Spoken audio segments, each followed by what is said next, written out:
Здравствуйте. Как вы считаете, нужно ли страховать имущество и жилье? И застраховано ли у вас? Ну, это смотря как. Не знаю. Пока еще нет. Только новая квартира, но обязательно будет. Я страховала при Советском Союзе, и все пропало. Так что нет, я лично считаю, нет. Наверное, нужно. Всякие бывают случаи. Я учусь на юридическом, и моя правовая позиция такая, что, конечно, надо страховать от, всякого может в жизни случиться. Знаете, нужно, но не застраховано.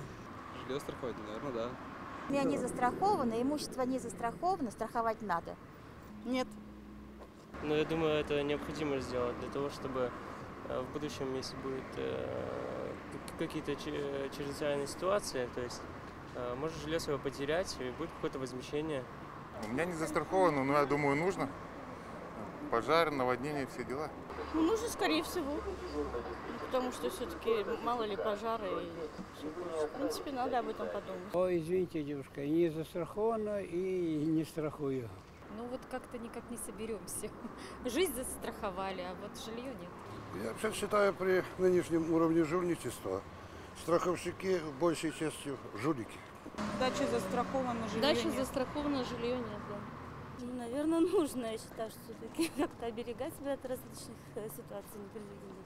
У меня, к сожалению, не застраховано, но я считаю, что страховать нужно. Ну, конечно, я сама страховщик. Уже 12 лет работаю в страховании войскам.